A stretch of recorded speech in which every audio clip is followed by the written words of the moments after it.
All right, welcome back to another week. This week, we're taking a look at the 2024 Hyundai IONIQ 5. This is the rear-wheel drive long-range version. You can see a good shot of the front there, kind of give you a shot of the LEDs. Check that out. You can see the door handles open and close as I unlock and lock. We got the basic aero wheels here on it this time around because it is not the advanced trim. We have the charge port door that's right back here that I believe I need. The car needs to be unlocked for, but I can also hold my key fob and boom.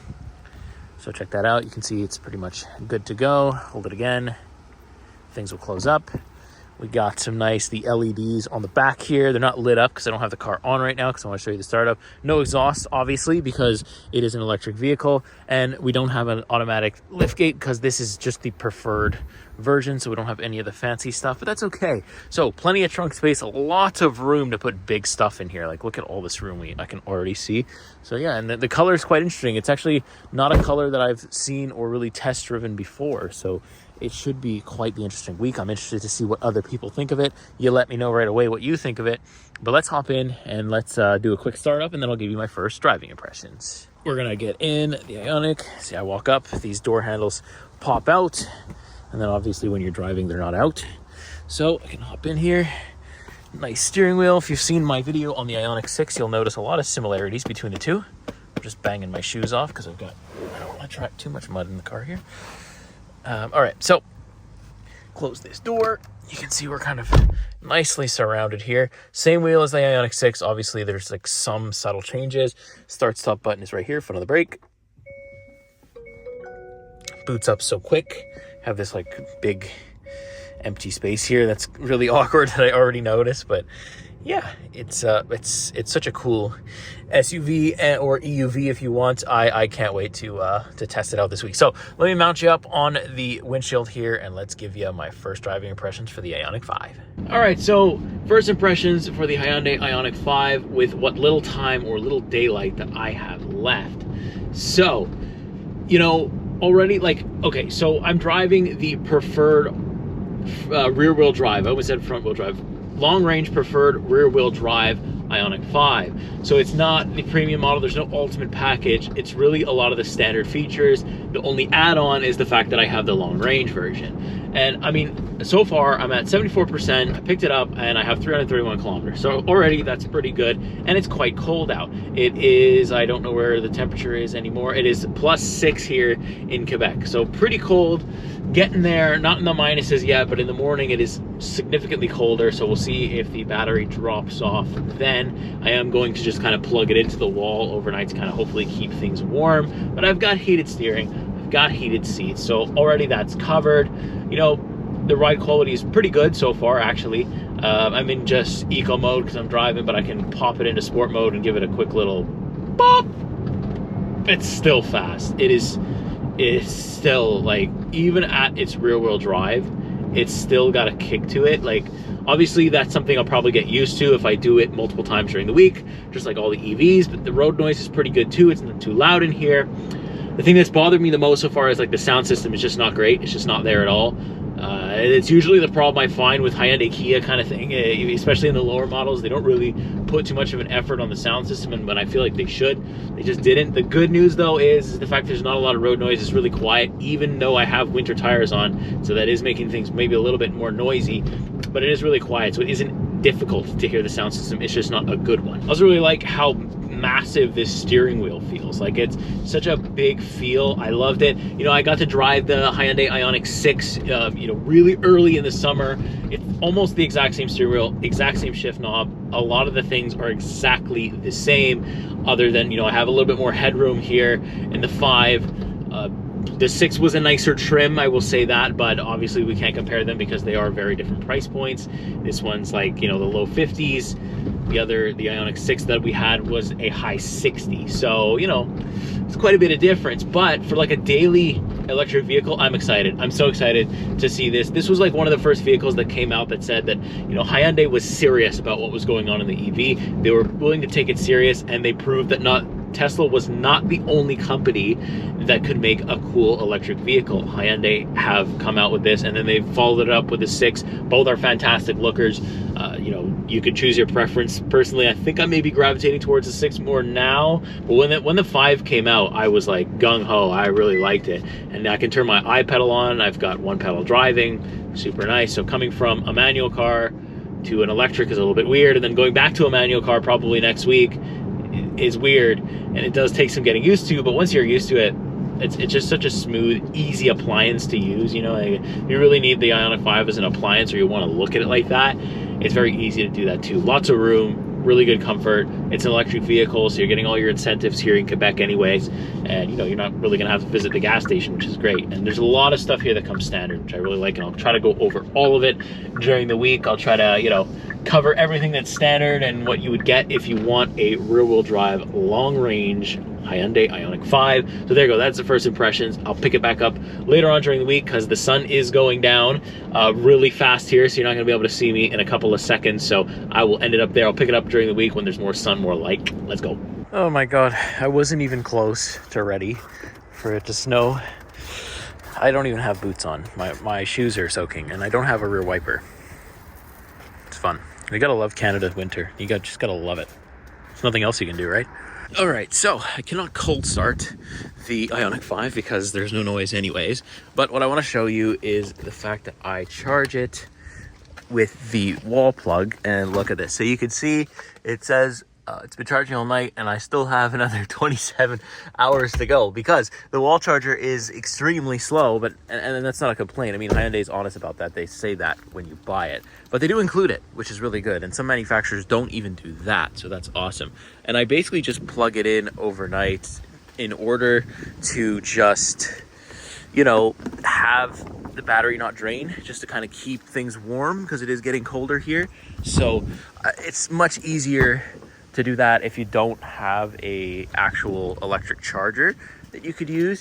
You just do that and things are a little bit easier. So yeah, I don't have an electric charger because I don't own an EV. So basically what I do is I plug this guy in overnight, and I hope that it warms the battery up enough that it doesn't actually drain the battery, and it gives me a little bit of kilometers back. And I think it's done that, so I'll see right now. Let's turn it on.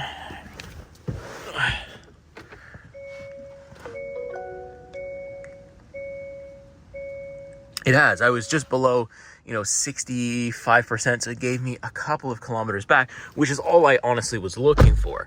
And that's great. So I can visit the charger later, and get a full battery if I want, but 70% is more than I need. So that's great. So I'm going to work. I'll pick it back up a little bit later. So we're going out to eat now in the IONIQ 5. I'm also going to a restaurant that has a charger, or at least some type of fast charger, so that way while I'm eating, I can get a good charge. I'll probably drop below 50% at that point, so good time to get a charge. The car will be off, I will be eating, so that is going to be convenient. The only thing is like Quebec, like you look and there's not a lot of restaurants that have charging outside or charging close by. Like even the one that we're going to is one that we visit often, but we have to like kind of park a little bit way further away than we'd want to. So I just think that's something to be said about,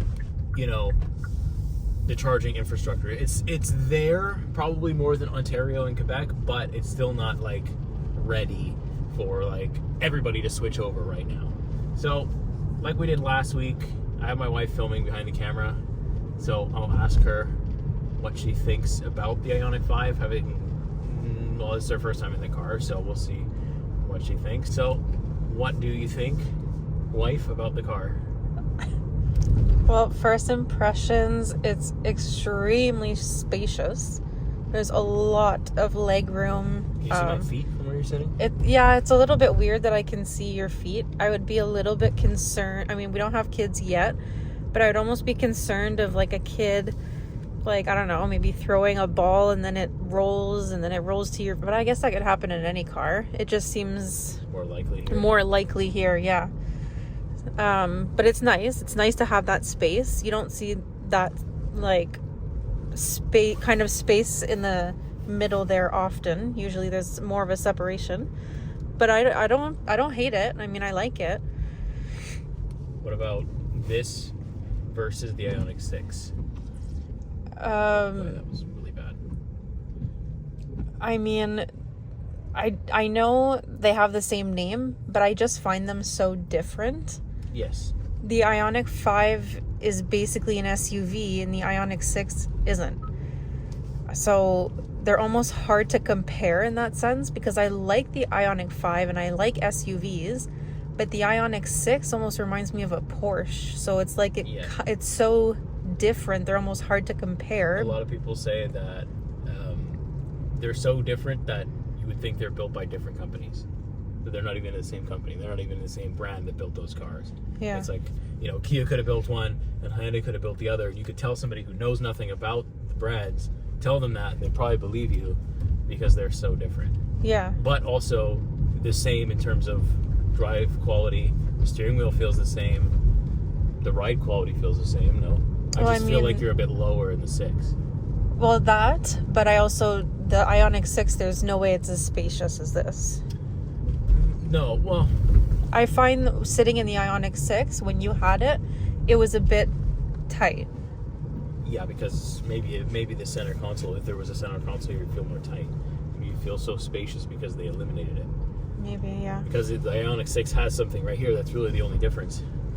Well, And and the also, back, the rear seats, they're a bit more crowded in the IONIQ 6 because the back kind of goes down. Yeah. So this is also something that I've been thinking about. So we drove the IONIQ 6 Ultimate, so it had all of the ambient lighting and this stuff, and this one's rear-wheel drive and just the preferred. So it's really the consumer model. So do you think that people that are going to buy this car, do you think they're compromising by not having the ambient lighting, by not having a 360-degree camera, by not having ventilated seats, stuff like that? Do you think it's a compromise?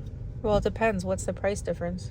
Well, I think the Ultimate package is like 4 or 5K more, and then also the all-wheel drive is probably another 3 or 4K on top of it. Which is not that much if you go over 5 years and you have your monthly payments. It's adding what, a couple dollars? It might, yes, it might, but for me, I feel like there's no compromise. I feel like if you really want a low, usable EV, I don't care about ambient lighting. I don't really care about parking sensors. I don't care about rain sensing. I don't need ventilated seats because heated is more important in the winter. The thing that's like, especially, but this really only applies to Quebec, is the fact that we don't get any all-wheel drive, or we need all-wheel drive to be in Quebec because our winter is the so IONIQ bad. 6 all-wheel drive? It was in the form that we had it in, but it also comes in rear-wheel drive like this. Okay. So they're really the same. It's the same platform. It's basically the same platform, different body.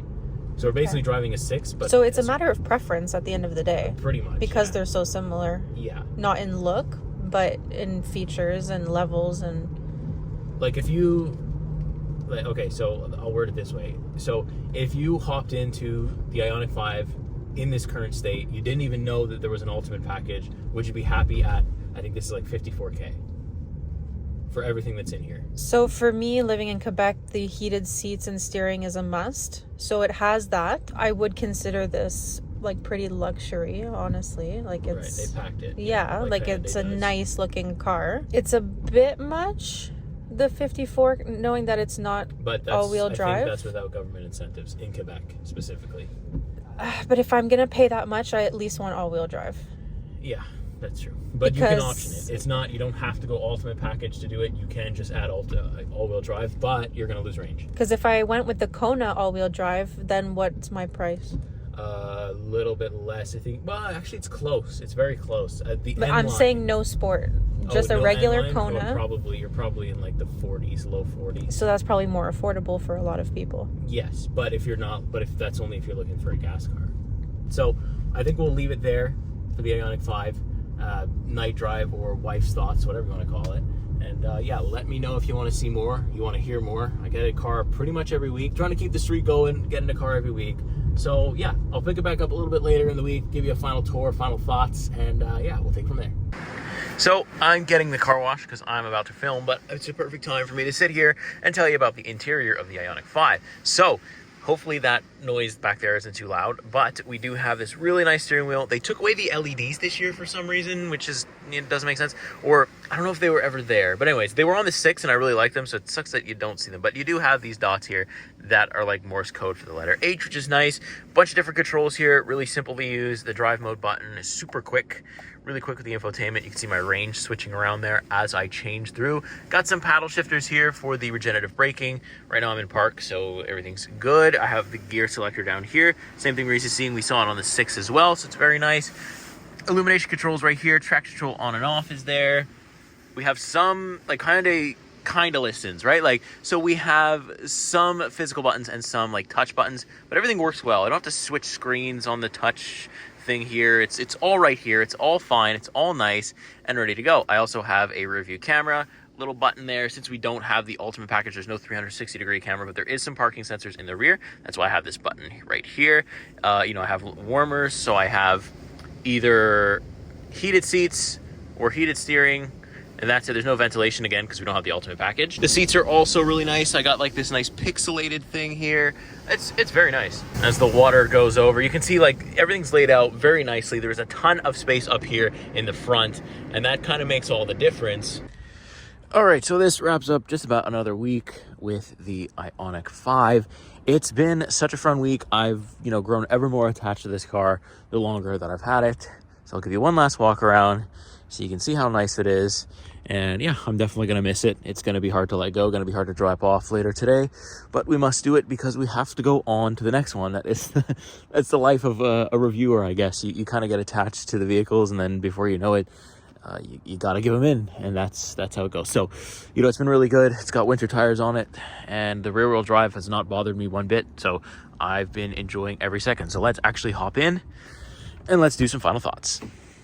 Okay, so about to drop the car off, and it's been a very nice week with the Hyundai IONIQ 5. I've been saying this all week. I can't wait to see where they go with the 5 platform or with the IONIQ platform in general, because the 6 and the 5 are very similar and they're both very, very good. So I know that they've started to kind of like release the IONIQ 5N, so I can't wait to see what a 600 horsepower version of this car feels like, because it's just going to be nuts. The Kia EV6 GT was insane, so IONIQ is probably going to outdo them. They're a little bit later to the game, but they're still going to outdo them, so I can't wait to see what happens with it, how cool that is to use. Of course, we're going to lose range with it. So range, though, this week has been really good. Charging has been relatively easy, despite having to walk a little bit more than you would like to get to some public chargers. But if you have a charger at home with the IONIQ 5, I think you're going to be okay. It takes 6 hours from zero to 80%. So you wake up, you have almost a full battery, and you can pretty much go about your day without it.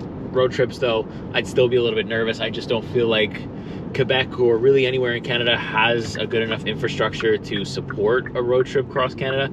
Maybe you could do it, but it would definitely be stressful. So, but other than that, other than like all the nuanced stuff that comes with an EV, it's a really solid vehicle. It's really, really good to get to point A to point B. You're saving money on gas, which is great. You're saving your brakes. No more oil changes with the EVs either. And it's just nice to use and very, very nice to own. So like I said as well, this isn't the ultimate package, and I don't feel like I'm compromised at all by not having the ultimate package. And I also, at least right now in the dry weather, I'm not compromised by not having the all-wheel drive either. But in the winter, I think I'd probably feel a little bit more of a difference. So if you do plan on getting it and it does snow in your area, whether winter tires are mandatory or not, I'd recommend them if you get the rear-wheel drive version of this. It's just safer, you're protecting your investment as well as yourself, so please do that. And yeah, I think I'll go ahead and leave the video here for the IONIQ 5. It's been a great week. I'm going to miss it. Like I said, I keep getting attached to these cars, especially when they're really this good. But we got to move on to the next one because that is the life of the reviewer, I guess. So I will see you the next week. See you in the next car. Take care.